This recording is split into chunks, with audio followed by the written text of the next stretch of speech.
Bonjour mes chers élèves. Dans cette vidéo, on va voir le corrigé de l'exercice 3. Dans cet exercice, on va démontrer sur les deux figures, les figures A et B, les droites D et D' sont parallèles dans chacun. Donc en utilisant les propriétés réciproques des angles alternes internes et des angles correspondants. Par exemple, pour la première figure, on considère les droites D et D' et la séquence delta.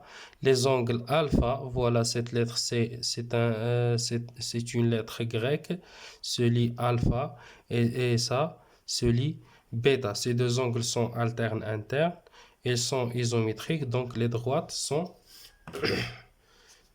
parallèles. Donc voilà pour la réponse. Alors on considère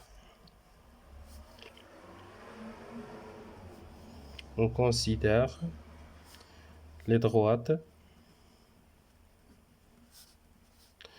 D et D' et la séquence delta. Donc voilà, delta, c'est une lettre grecque. D'accord? Et il y a des autres lettres grecques. On va utiliser quelques lettres en mathématiques. Par exemple, on a alpha, ou bien les angles. Alpha signifie la mesure. Les angles de mesure alpha. Alors alpha se lit comme ça.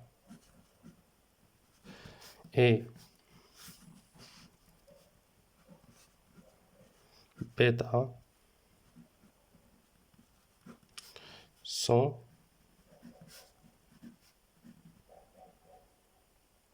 alternes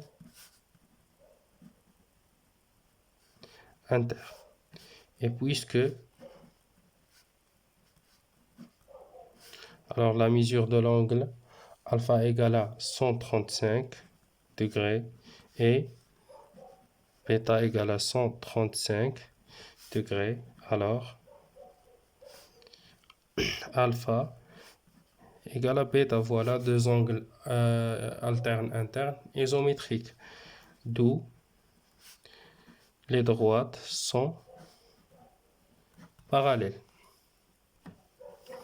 Donc de même façon, pour la figure B, on va utiliser la propriété réciproque des angles correspondants. Voilà, les angles de mesure alpha et bêta sont isométriques et alors les droites D et D' sont parallèles. Donc voilà la démonstration. On considère toujours, il faut déterminer les droites, les deux droites et la séquence. On considère les droites D et D' et la séquence delta. On a les angles de mesure alpha et bêta sont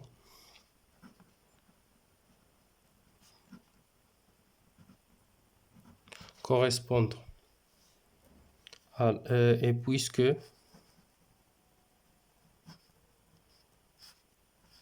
alpha égale à 65 degrés et bêta égale à 65 degrés, alors alpha égale à bêta, d'où, puisque les angles correspondants isométriques, alors les droites sont parallèles.